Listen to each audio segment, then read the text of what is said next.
Hello बच्चों, आज की क्लास में आपका स्वागत है। और आज हम पढ़ने जा रहे हैं क्लास 11 अकाउंटेंसी का चैप्टर 3 जिसका नाम है थ्योरी बेस ऑफ अकाउंटिंग।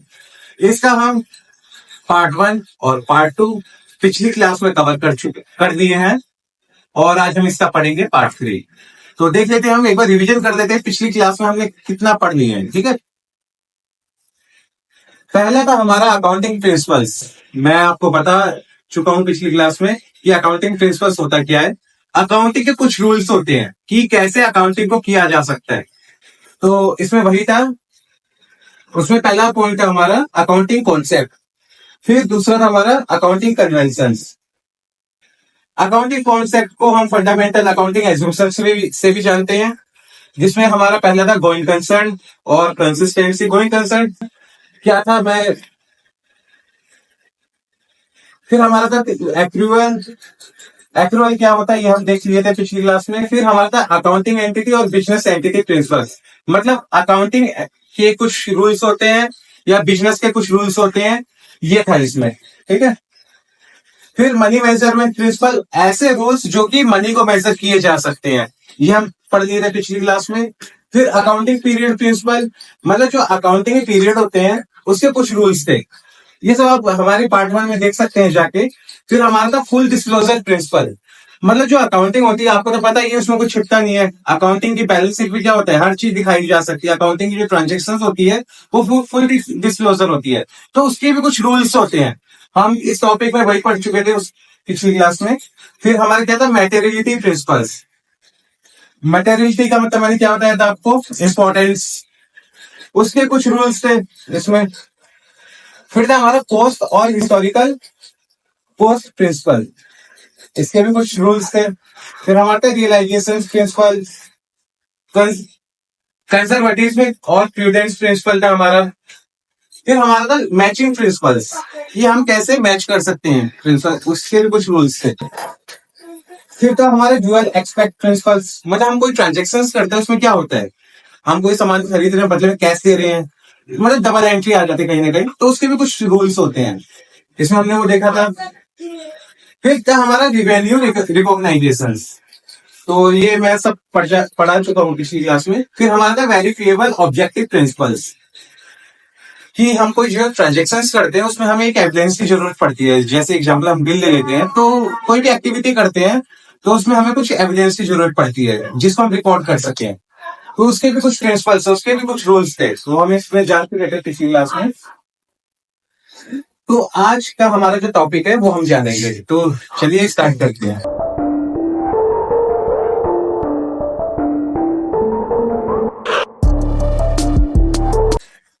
आज का हमारा जो टॉपिक है वो क्या है, accounting standards and related concept. मतलब जो अकाउंटिंग स्टैंडर्ड्स होता है, जो अकाउंटिंग के जो स्टैंडर्ड्स होते हैं और उससे कुछ रिलेटेड कॉन्सेप्ट है, वो हम देखेंगे आज। Accounting standards are specific accounting principles and methods of applying those principles.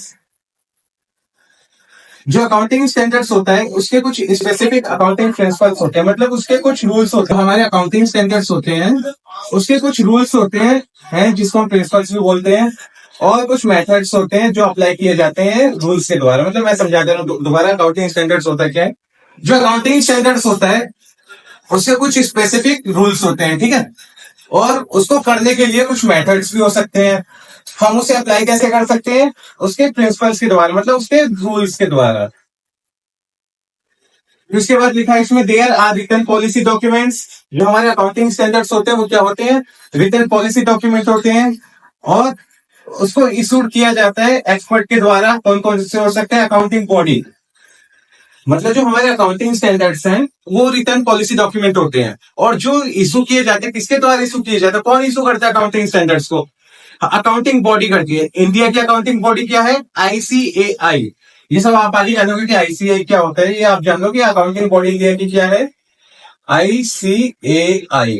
ठीक है, ईच कंट्री, मतलब अकाउंटिंग बॉडी तो होती है हर कंट्री की। जैसे इंडिया की आईसीआई है, हो सकता है कि अमेरिका की कोई और अकाउंटिंग बॉडी हो, जर्मनी की कोई और, फ्रांस की कोई और अकाउंटिंग बॉडी, मतलब सबकी अलग अलग होती है। ठीक है, उसके बाद हमारा in India accounting standards, as भी बोल सकते हैं हम, आर इशूड बाय आईसीए। जैसे मैंने आपको पढ़ाया कि अकाउंटिंग इंडिया की अकाउंटिंग बॉडी कौन है? आईसीएआई। मतलब इंडिया के अकाउंटिंग स्टैंडर्ड्स को कौन इशू करता है? आईसीएआई। कैसे इशू करेगी? आईसीएआई तो इशू करेगी करेगी, वो सपोर्ट लेगी किसका? एमसीए का, और कंसल्टेशन करते हैं एनएफआरए से। मतलब कोई भी अगर हमें अकाउंटिंग स्टैंडर्ड्स लाना है या कुछ चेंजेस लाने हैं उसमें, तो वो एमसीए के पास जाएगी, मिनिस्ट्री ऑफ कॉर्पोरेशन अफेयर्स के पास, जिसको हम बोल सकते हैं। फिर जो भी अकाउंटिंग स्टैंडर्ड्स चेंज आएंगे इनका सपोर्ट लेगी, ठीक है, एमसीए का। फिर कंसल्ट करेंगे ये दोनों मिलकर, किससे? एनएफआरए के साथ, नेशनल फाइनेंसिंग रिपोर्टिंग अथॉरिटी के साथ, ठीक है।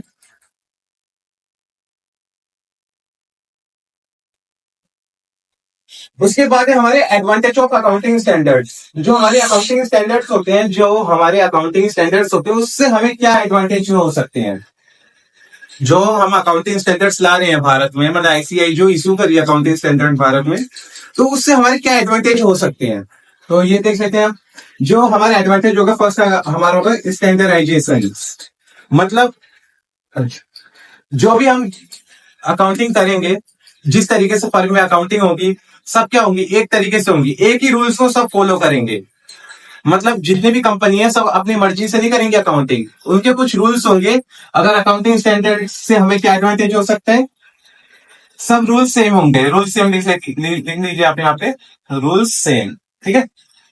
मतलब जितने भी हमारे अकाउंटिंग स्टैंडर्ड की वजह से क्या होगा, जितने भी वो फर्म के अंदर अकाउंटिंग होगी, जितनी फर्म होंगी उसमें क्या होंगे? रूल्स सेम होंगे, ठीक है। इससे हमें ये एक एडवांटेज हो सकता है। फिर कंपेरेबिलिटी, अगर रूल सेम होंगे तो कंपेयर करने में हमें आसानी होगी। मतलब जो हमारी फर्म होगी उसकी जो अकाउंटिंग होगी उसको हमें समझने में आसानी होगी, ठीक है।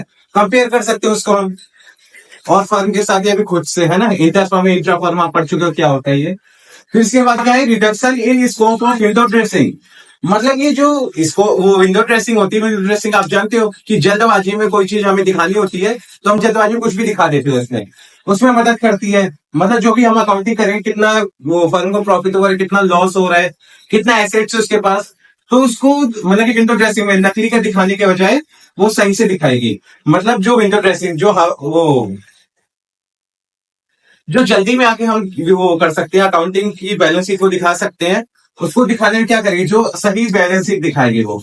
मतलब जो अकाउंटिंग स्टेटमेंट है, जो अकाउंटिंग स्टैंडर्ड्स है, वो स्टेटमेंट को, फाइनेंशियल स्टेटमेंट को सही तरीके से दिखाएगी, उसमें मदद करती है, ठीक है। इतना समझ लेंगे विंडो ड्रेसिंग में क्या होता है, हम आगे अच्छे से जानेंगे। फिर उसके बाद हमारा है पॉइंट, क्या है देख लेते हैं। International accounting standards. जो हमारे इंटरनेशनल अकाउंटिंग स्टैंडर्ड्स कब आया था? 1970 में आया था भारत में। जो हमारे इंटरनेशनल अकाउंटिंग स्टैंडर्ड्स है वो कब इशू हुआ था? 1970 में, ठीक है। फिर उसके बाद 2000 में क्या है? आईएफआरएस, ठीक है, जिसका नाम है इंटरनेशनल फाइनेंसिंग रिपोर्टिंग स्टैंडर्ड्स। तो इसमें क्या होना है, क्या जब आईएफआरएस आया तो भारत को ये बोला गया कि आप भी इस स्टैंडर्ड्स को फॉलो करिए। जितने भी हमारे ये इंटरनेशनल में जो अकाउंटिंग स्टैंडर्ड्स हो, तो उन्होंने क्या बोला कि आप आईएफआरएस को फॉलो करिए, और भारत तो इसे भी फॉलो कर रहा है, इंटरनेशनल अकाउंटिंग स्टैंडर्ड्स को। तो भारत ने क्या किया? उसने क्या किया? इंटरनेशनल अकाउंटिंग स्टैंडर्ड्स को और आईएफआरएस को मिक्स कर दिया, मतलब एक ही में जोड़ दिया। तो हम कन्वर्ज कर दिया, इसको हम क्या बोलते हैं? कन्वर्ज कर दिया आपस में, इन दोनों को जोड़ दिया। जो दोनों स्टैंडर्ड्स हैं, ये इंटरनेशनल अकाउंटिंग स्टैंडर्ड्स और international finance reporting standards, IFRS, इन दोनों को मिक्स कर दिया, कन्वर्ट कर दिया, जिसका नाम पड़ा क्या? आईएनडीएएस, ठीक है। आप देखोगे 11वीं में आपको होगा आईएनडीएएस क्या होता है, अकाउंटिंग स्टैंडर्ड्स क्या होती है, सब आप आगे पढ़ोगे उसमें आप ये नाम ये भी देखेंगे कि आईएनडीएएस। आईएनडीएएस क्या है? वो कन्वर्ट किया गया है दो स्टैंडर्ड्स के द्वारा। कौन कौन से?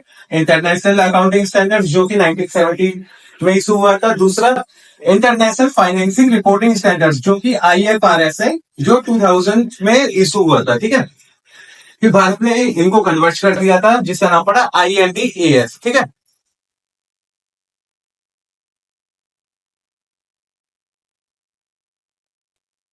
फिर नेक्स्ट हमारे बेनिफिट क्या हुए कन्वर्ट करने के? जो हमने कन्वर्ट किया है दोनों को, दोनों स्टैंडर्ड्स को, उसमें हमारा क्या बेनिफिट हुआ है? तो देख लेते हैं क्या बेनिफिट हो सकता है हमें। It improves investors confidence. मतलब ये जो बेनिफिट कन्वर्ट करने के बाद जो बेनिफिट हुए हैं इंडिया में, तो क्या हुआ है, जो इन्वेस्टर्स है, फॉरेन के जो इन्वेस्टर्स है, उनके कॉन्फिडेंस को इम्प्रूव करता है। कैसे करता है? मतलब जो फर्म के अंदर जो अकाउंटिंग प्रिंसिपल्स हैं,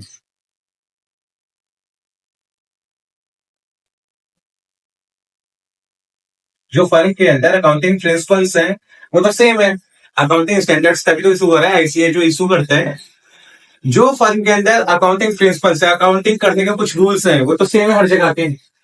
और वही चीज इस इन्वेस्टर्स पढ़ के आते हैं, समझते हैं, उस चीज को जानते हैं कि अगर हम कन्वर्ट कर रहे हैं इंटरनेशनल अकाउंटिंग स्टैंडर्ड्स को, कन्वर्ट कर रहे हैं आपस में इंटरनेशनल अकाउंटिंग स्टैंडर्ड्स को और इंटरनेशनल फाइनेंसिंग रिपोर्टिंग स्टैंडर्ड्स को आपस में कन्वर्ट करें, तो सीधी बात है, इनको भी नॉलेज होगी इसकी।